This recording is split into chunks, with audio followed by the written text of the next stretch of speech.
So thank you so much for inviting me here today. My name is Punya Mishra, and I'm Associate Dean of Scholarship and Innovation at Arizona State University.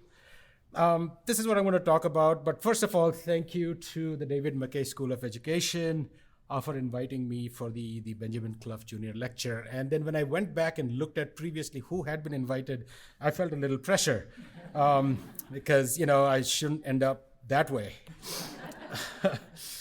But it's just a pleasure to be here. The weather in Phoenix was getting boring and pleasant. This is great. This is great. This is truly great. I have missed snow, I didn't realize. But as long as I can leave in 2 days, we are good.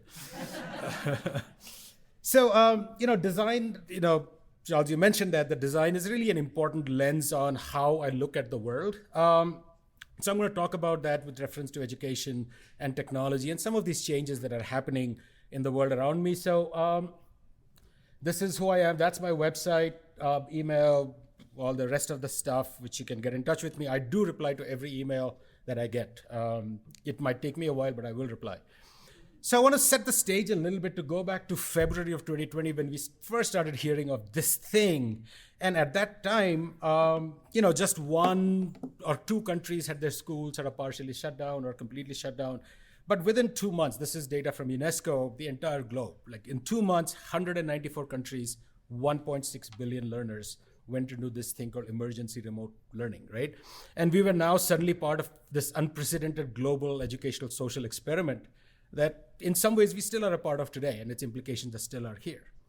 On March 11th of 2020, I got an email from one of my friends, Yang Zhao, who is at Kansas, saying, what if COVID lasts for more than a year? What would it mean for schools? And so I still blame him for the fact that COVID went on that long, because we were all convinced it was going to be done in 6 weeks, right?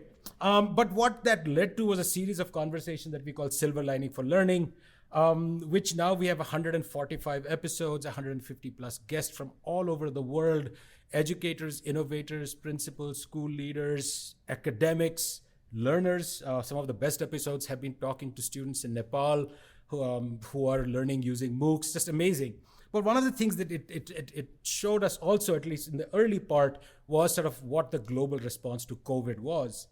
And to be honest, this was this overall sense of disappointment as to how, as a field of educators, we sort of responded to it. You had things like on Mexico TV with YouTube TV, and USA, of course, we went like online and hybrid. I had conversations with people in Israel where we tried to basically duplicate the classroom, right? We said, you're going to spend 45 minutes doing this and then 45 minutes doing that, just sitting in front of Zoom. And of course, we became very aware, even though we sort of knew it, it became very stark that issues of equity and access, like who had the tools and the technology to access the internet. If you had like one device in a family of 5, what that would mean. When the parents are also trying to work, those things sort of became very significant. And basically, it was an emphasis on emergency remote learning. So we should give ourselves and educators some grace in that as well. But I think one of the things that was, at least those of us who work in the field of education and technology, there was a lot that we have learned about this that we didn't see sort of implemented. So we were ignoring a lot that we had learned. But what was interesting also was that there were these exceptions. There were certain units, certain organizations, certain schools, and there are two that feature in our Silver Lining for Learning. And so that got me questioning, like, what is it that made these institutions and organizations respond to this challenge, which was completely unexpected, which we didn't know was coming in some sense. And that, I think, comes back to this critical role that design played, that the design of these organizations had something in them that allowed them to respond to this crisis, to be resilient in those things, certain values that they brought to the picture. And this is where I think the critical role of design comes in. So I'm going to spend a little bit about this idea of design. And firstly, starting by sort of recognizing that we live in a world that for the most part is artificial. The clothes we wear, in fact, most of the foods we eat have been designed by us over years. If you go back and look at the corn, let's say the Native Americans used to eat versus what we eat now, very different. Our pets are designed by us to be, super cute and all of that.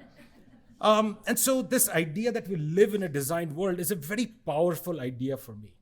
And the reason it's powerful is because It says that the Steve Jobs quote, that once you recognize the fact that everything around you was made up by people not much smarter than you, it gives you the freedom to go ahead and tweak and change things. It gives you the permission to make it better. And so Herbert Simon, who is one of the scholars of design, who first talked about this, what he called the sciences of the artificial, he said the proper study of humankind is the science of design. That's what sets us apart in some way. So what is it that we mean what do I mean when I say design? So one definition of design is this. It's a structure that has been adapted to a purpose. So this university here, it's a structure. It's an organizational structure. It's an economic structure. It's a spiritual structure which has been designed for certain goals, right? And the question, who does design? So very often, my wife's a graphic designer. That's by definition a label that she has, right? But Simon said something which I think is very interesting. He said that everyone designs who devises courses of action aimed at changing existing situations into preferred ones. So if you are setting up for a party, whoever is organizing this is acting like a designer. They are thinking about, I could see them polishing these pieces in the beginning, is it set up right? Are we reflecting what we want to reflect? You are acting as a designer because you're taking an existing situation and you're making some moves in order to make it a preferred one. So what benefit do we get if we bring a design lens to education? The first thing to recognize is that every aspect of education is made up. Like the Carnegie unit, think about that. It's a wonderful idea, right? Because then it says so many hours of physics equal to so many hours of music, because then we can give you a degree which has 120 credits. It's a wonderful way of doing math across institutions. You can transfer credit from a community college to universities, four-year colleges, and so on and so forth. But at the same time, it also emphasizes time on task, not learning. So that's why we say, if you go and get a degree from X place, it is better than getting it from Y, even the number of credits are the same, right? So same thing with Bell's schedule, same thing with how we have divided up the disciplines, the idea that there is going to be a building somewhere where we're going to put little kids in a metal box and drive them across. They'll go, sit in little chairs. For 50 minutes, they will do math, and they'll get up and they'll walk to another room, and then they will do science. All those things are made up. They don't necessarily have to be that way. If you went and said, I'm going to design schools from bottom up with no reflection of what this history and legacy and all of this is, would you design necessarily the same things? I don't know. Maybe not. But that also brings up the question of, because schools or institutions are many different things. They include the chairs and tables and the software and the textbooks. At the same time, they involve things like bus schedules and lesson plans, and they involve the nature of the learner's experience and the broader testing regimes within which our schools function, the broader culture which may be antagonistic to certain ideas in schools or pro certain ideas in schools. So there are many places where design will get into. So this is work that I'm very proud of, the work that Melissa and I have done together over the past few years. And truly, the publications might go war and Mishra or Mishra and war, but this is really a genuine partnership in that sense. So thank you for being part of that. So we built on some work done by other design scholars, Richard Buchanan and Toldie Goldsby-Smith, who had talked about this idea of 4 orders of design. And their idea was they were looking at design historically, that design started as graphic design and then product design as the Industrial Revolution. And now we are talking about interaction and design and user interface design and so on. So we sort of got inspired by that, but took it sort of in a different direction. And so we call this the 5 spaces for design in education. And I'm going to explain this framework by actually giving the story of my life. So that's sort of a very self-serving way of doing it, but so be it. You guys are sitting here, you have no choice. I grew up in this little town state called Mizoram, which is in the northeast part of India. It's a tribal sort of area. Christian missionaries went there and they didn't have a script. So the first book that was printed in their script was the Bible. And so it's a very Christian sort of a state with some Buddhists, few Hindus. One of the things the kids in that, and this is, I'm like 5-6 years old, they loved cowboys for some reason. And they could draw really well. I mean, they could draw the setting sun and the cowboy riding into the sunset, standing there with their arms akimbo, ready for a gunfight, and peer pressure. So I'm trying to sketch because that was the cool thing to do. And turned out I was not very good at it. And they used to make fun of me, and because I was also the outsider into that sort of society. Now what happened is my dad got transferred to New Delhi. Nobody there does sketching. It's not part of the culture of those kids. And suddenly I was the artist. Which is so weird because you should see, Punya can draw really well. And now I start paying attention. I start looking up drawing books. I remember this moment seeing graffiti on the wall and saying, the eye on the side looks like this, not like this. And so what that tells me, something very profound, is that talent is contextual. I became talented because my dad got transferred. If we had stayed in Mizoram, I would have a very different career. It would not include design, art, any of that stuff. I'm pretty confident because I was very low in self-esteem on that. So, and it's being defined by broader systems and culture that we live within. I think that's really important to think about when we say this kid is talented in X or Y, right? We have to understand that.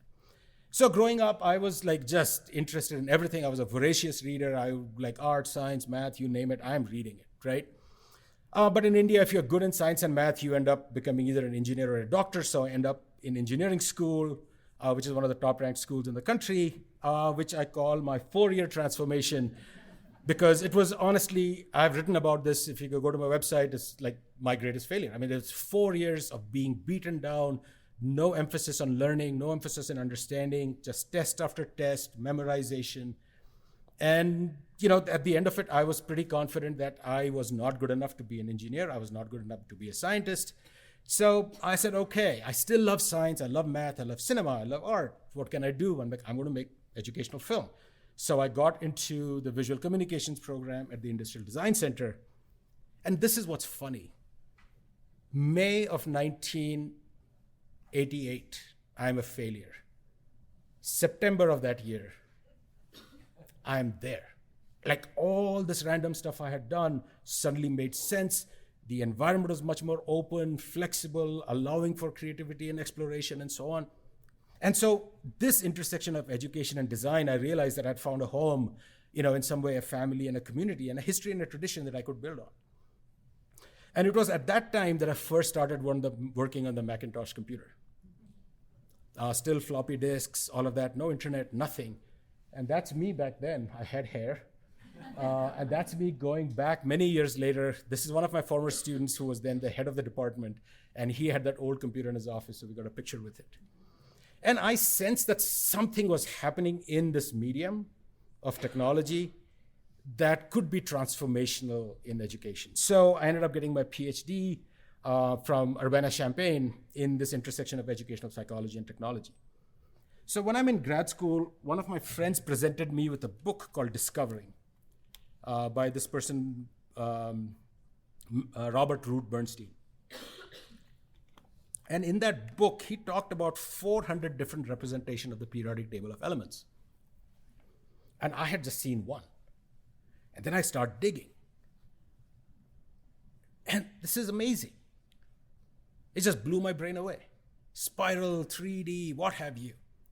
And 2 key insights came from that. That one, what amazing creativity chemists are having, which we completely deny to our students. Our students get 1, that is truth with a capital T.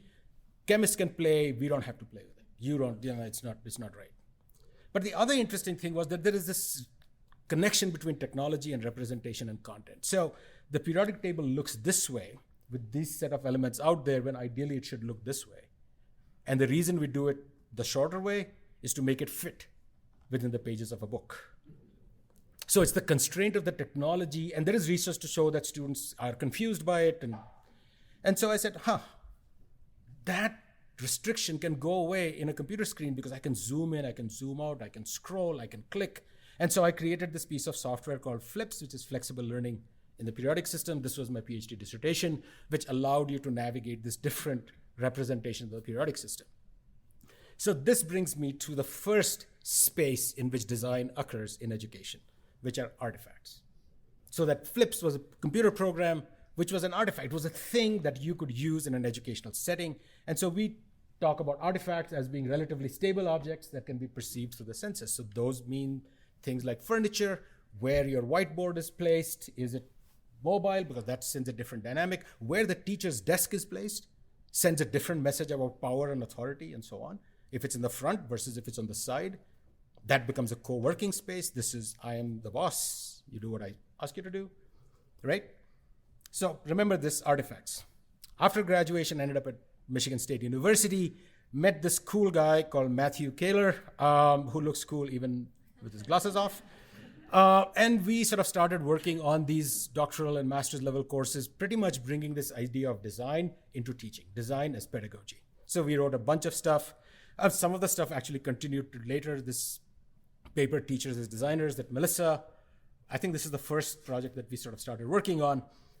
If you're interested in teaching and design, read this paper. It's a great, wonderful, wonderful paper, breaking down the different phases at which design enters into a teacher's life as they're designing, creating curriculum, enacting it, and so on. But what this tells you is that design then goes beyond just the artifact, it goes also to processes, right? And that's where if you look me up, this is the framework that I'm most known for, which is kind of sad if you're known for a Venn diagram, but it's okay. I'll take it. The citations, I'll take it. So it is a set of processes which we wrote about in 2006. This is the aggrandizement, if that's a word, of like the impact of this work. And I'm honestly really proud of that. It's work that I think has had a huge impact in the way, and I think BYU, one of your courses, I think was the first one to effectively use it in an undergraduate program. And I remember some discussions with you about how we were not using it the way you were using it, So it is very meaningful, that recognition, of course, but the impact of it is actually what really is truly meaningful. And so now we have the second space for design, which is processes, right? Because TPAC at some level is a process. It's saying, think about the technology and the pedagogy and the content and how would you integrate them in delivering your lesson plans and so on, right? So we have artifacts, processes. Now, another space for thinking about design in education is thinking of designing an experience, because you could have a process down pat, but the experience that the learner has can be very different. So there's a great dissertation, one of the first dissertation that I was a member of the committee of by Mark Girard, which looked at two teachers, one doing an instrumental aspect of teaching science, the weather and so on, and another one doing an aesthetic experience. And what's amazing is not only did students learn more in the aesthetic one, they actually talked about it more when they went home. They brought outside stuff from home into the classroom in their conversations. So the experience that these students had was very different, even though the curriculum being covered was the same. And that's where some of the work of mine around creativity and beauty and aesthetics and learning, if you're interested in this, there's a recent podcast episode that I posted on my website around the role of aesthetics and beauty in education that you might want to listen to. And so a lot of the work that I did when I was at Michigan State, particularly as I was directing the master's program, was thinking of this, that Dewey's statement that all genuine education comes through experience does not mean that all experiences are similarly educated, right? So what is a powerful way of thinking about engaging? This is some work we did with STEM teachers in Chicago of engaging with technology in creative, thoughtful, insightful ways. And we can contrast that to what happened during the pandemic, where we started using proctoring software. I remember my daughter was taking classes at ASU, and she would have to come into my office and say, Papa, can you leave because I have to take an exam? And she'd have to scan the whole room. It would scan her face. I mean, it's ridiculous. Like, what are we telling our students, right? I mean, the underlying assumption is that you are cheats and we are out to get you. So it is not a good learning experience design. Let me just put it that way. So the third element that we talk about when we talk about the spaces for design would be artifacts, processes, and experiences, right? How these pieces work together. So this is where I was when I was at Michigan State. And then I got the position at Arizona State University. We are very proud of the fact that we are number one in innovation. It is in my title because every title at ASU has to have that word in it. We slap it on our buses and every hoarding that we can find. just in case you weren't clear about that fact, you had any doubt about it, so this is like a mandatory slide. I have to include this in all my presentations. Otherwise, I'll get an email from President Crow. No. So the thing that ASU allowed me to do is go another level, which I had not even appreciated before coming to ASU. It allowed me to work at a scale to start thinking that the design of institutions and organizations and systems and culture in many ways determine a lot of what's happening in the artifacts, processes, and how we design the experiences. So I started working a lot with schools and school districts, doing these massive design sessions where we would sort of explore co-design, what a high school can and should be. One of the biggest successes that I claim, I think in my career, is the existence of this school. This school uses a new model for how adults are arrayed around students, where it's not this one teacher, one classroom. We broke down a bunch of walls. We have a lead educator designer. We have an array of experienced teachers below. We have a whole bunch of interns who are in that system. And then we have people from the community who come and go as needed, wrapping around 100 kids in a space which is maybe as big as this, but open. Now you think the nature of the artifacts in that spaces have changed. You can't have desks and chairs anymore. The nature of how technology is used has changed. The nature of the experience, processes, all of those things change. And so that brings us to this framework that Melissa and I have been working on. Again, I won't repeat all of it, but artifacts, process, experience, systems, and culture. So those to us are the ways that we think about design as playing out in education. And so that's sort of full cycle of my career in some way, going from designing the software to the TPAC framework, to experiences, to thinking about systems and culture at the school level. So coming back to the question that we started with, why did some school systems deal with COVID better than others, right? And so these are some of the things that sort of emerged from these organizations. It's like they had a design-based mindset. What that means is they were willing to try, learn, retry if things wouldn't go perfect, and so on. The second one is really powerful. And this came from the urban discovery schools. They focused on the ones who were the most disadvantaged. And this was something that Sean Lesher, who was at that time heading that school, talked about. California closed their schools down on Friday. They were one of the only ones open next Monday. And the work that was done over the weekend was not who has laptops and who doesn't, was who are the ones who are most going to fall through the cracks, who are our second language learners, who are the ones who are most probably lacking the technology. So let's start with that and work our way to the ones who have the resources, because they can do okay for a week. They're not going to fall through the cracks. But if we fail those, we might never ever see them again, right? This idea of technology was already baked into the system. So technology was not something that you brought in later. These schools had already been playing with technology. They had allowed kids to take tablets and devices home. Most of their work was already being done online. So it was a pretty natural shift. Also, both of these organizations had some key core values that they cared deeply about. So for instance, the Spark School was very deeply embedded with the community. And so the school district within which they were, Kyrene, when the pandemic started, went for an expert teacher model, where expert teachers would give video lessons and other teachers would just do sort of one-on-one or small group assisting.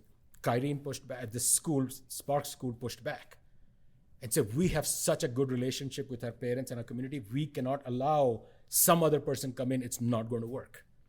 And they got the permission to do it their way. And to me, that spoke to a core values of that community embeddedness, of respecting those relationships that had been formed, which stood them in good stead at a time of crisis. And so that's where sort of you have already, so you cannot build a resilient system in the time of a crisis. You need to have been thinking of that before. And that's what we saw. The organization that had been thinking about it before did much better. Because the systems and cultures constrain us in ways that we don't sometimes even understand and recognize, because it's the air we breathe. And if it has to be sustained, it has to become part of the system and culture. All right. How much time do I have?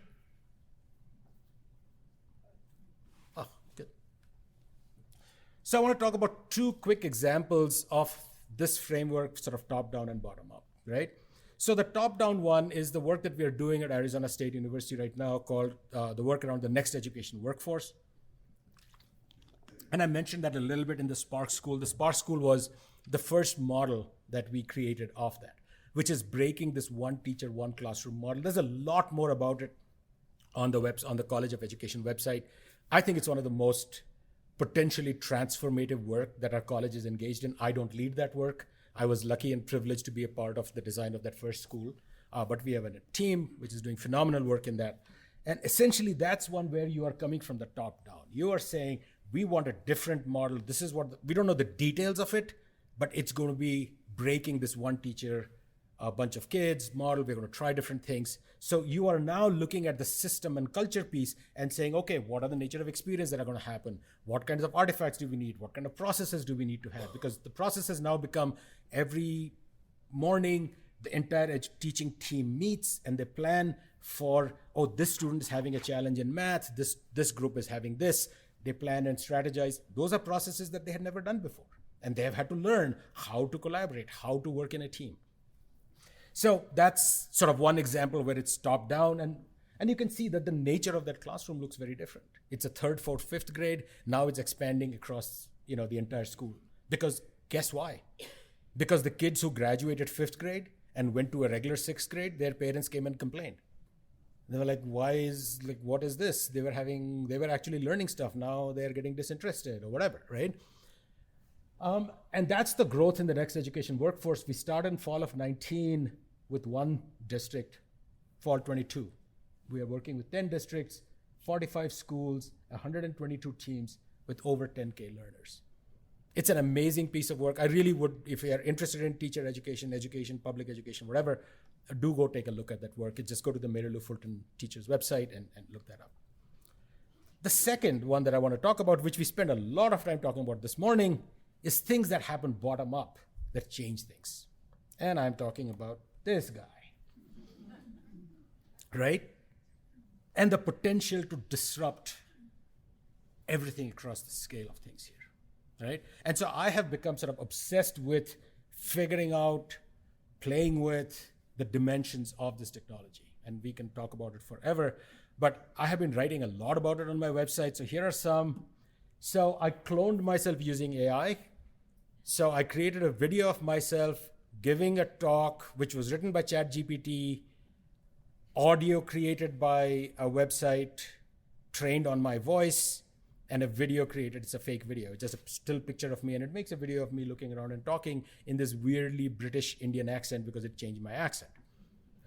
And there are other ones which I talk about, which is there are interesting implications of voice and presence. I sent it to Melissa and I said, what do you think of this?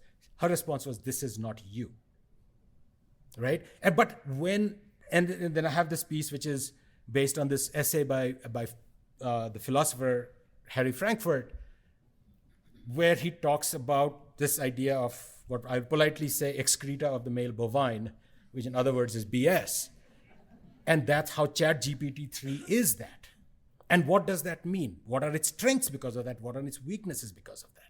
And so I could create a whole series of lesson plans and ideas about using learning styles in your classroom with videos and mapping of student personas, learning style to what instructional moves you should make when we all know that learning styles are a myth. Right? If there's one thing EdPsych always keeps telling us, learning styles are a myth, even though people still keep believing in them. But ChatGPT-3 didn't care. It made that stuff up. What implications does that have if I can create video which is realistic, right? Then there are these implications about our treating them as if they are a sentient other. I am not claiming that they are, but that we respond to them in ways that are. What implications does that have for development, for growth, for understanding ourselves, and so on? In fact, there was a paper from BYU about this thing called silicon sampling, which got me really panicked to write this blog post called Modeling Human Behavior, the New Dark Art of Silicon Sampling, which says that you can create personas and target your messaging to that persona to persuade them. This is out of BYU.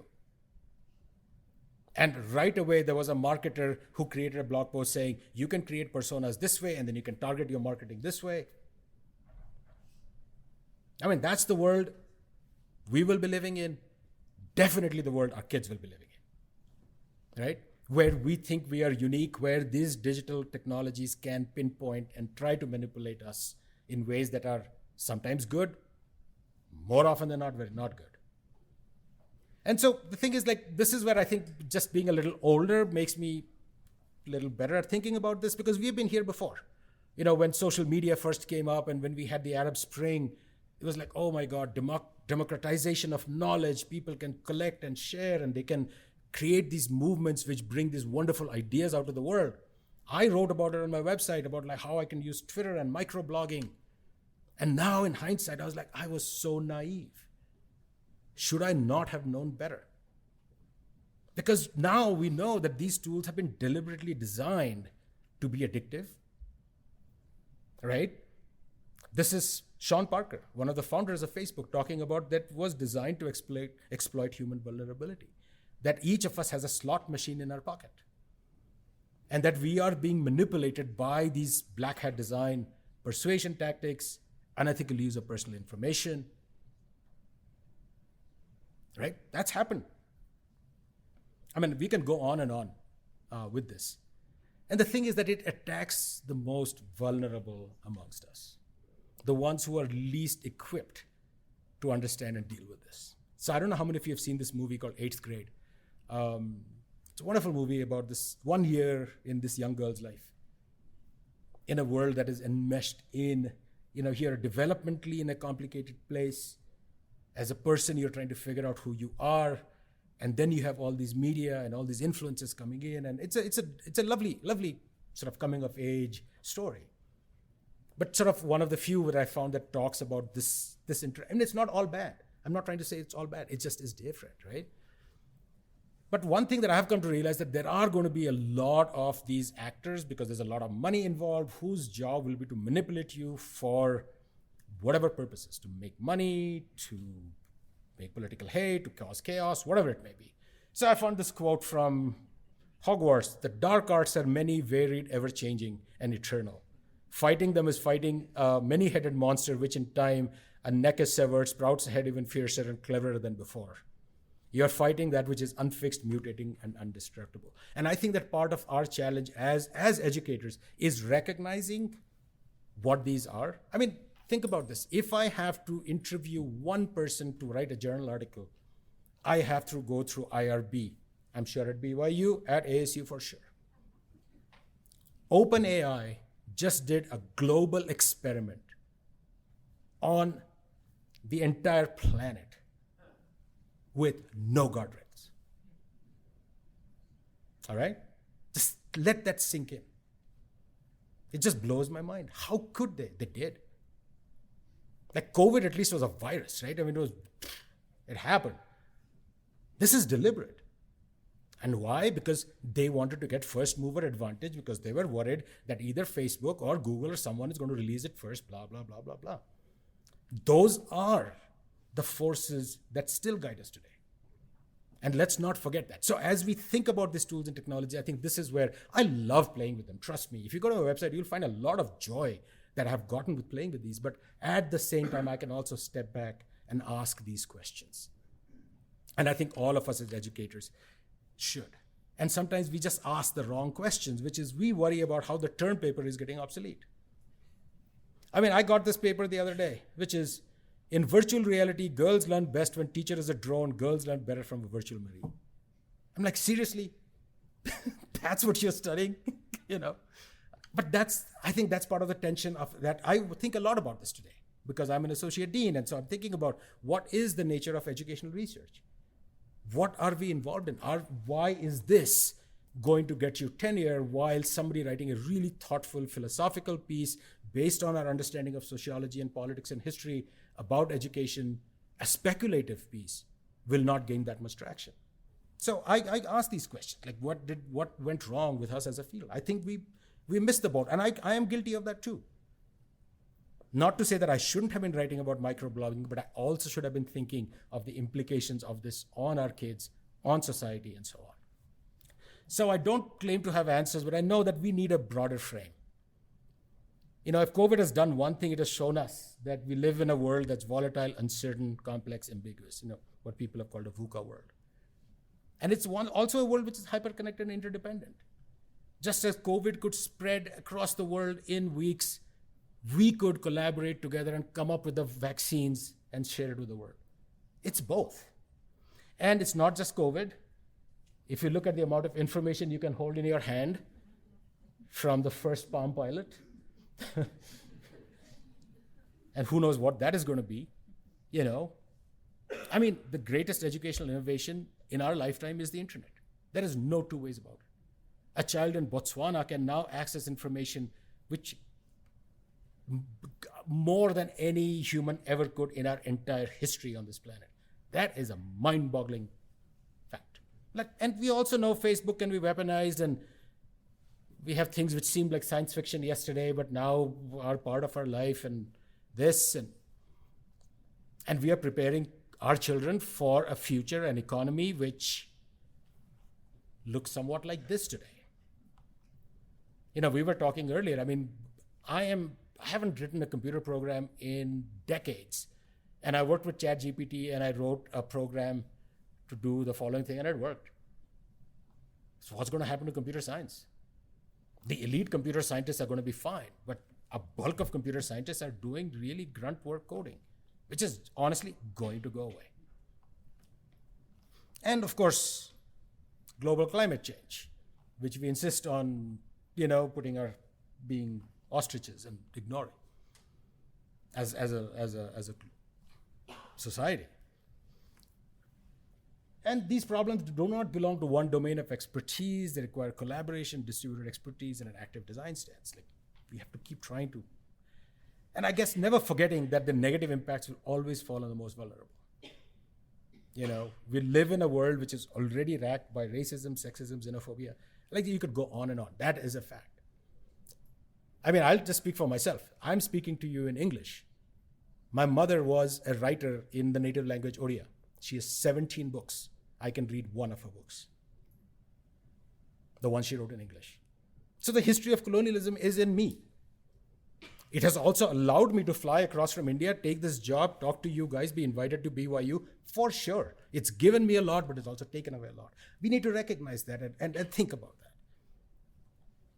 And so that, I think, is this idea of our responsibility. And I take that from Nell Noddings because she challenges this idea of responsibility versus accountability. In education, for very long, we keep talking about accountability, right? Are our teachers accountable? Are our schools accountable? We don't talk often about responsibility. Because accountability is always sort of answering to the authorities, checking the box. Responsibility is always bigger. And I think BYU sort of understands that. I know that. And I think that's really important that we keep that. And so there are many reasons for these challenges that we face. So I don't want to come across as being depressing. No, not at all. But part of it is, I think, a failure to imagine what education can and should be. And that we should be thinking about this building better systems and culture and how that could work. And again, the important thing is this idea of value. So I have this podcast called Value Laden, and in which I reached out to educational leaders who I was inspired by. I just want to learn from them. And there was the conversation basically in two parts.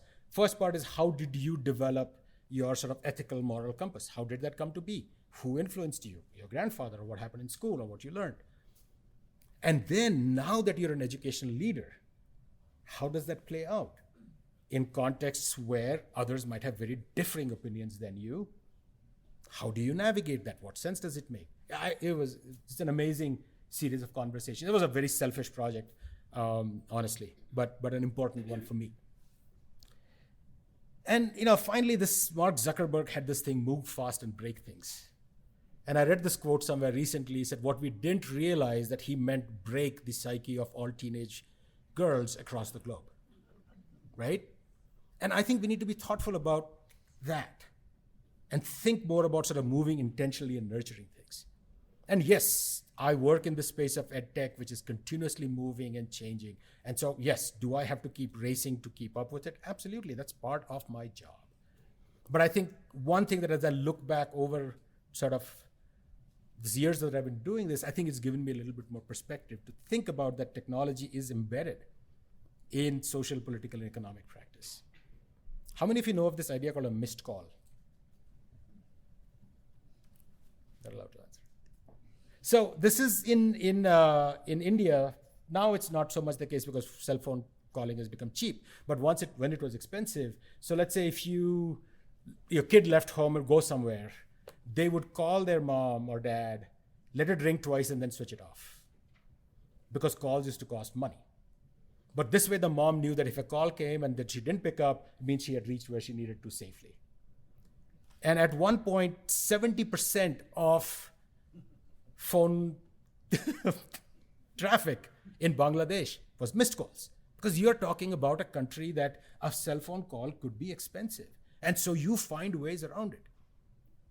It's not that much the case anymore as these networks have spread, the costs have come down. But I used to do this all the time. So I'd have a cab driver, he would have no money on his cell phone, and he would say, a missed call de dena. Give me a missed call and I'll show up at your house. And that's what I used to do. Call him, let it ring twice, switch it off. He knew it was my number, time to go pick up Punya. So the point here is, it's an interesting anecdote. The point here is that understanding this device is more than understanding the chips and whatever in it, that it is enmeshed in a broader socio-political system and culture.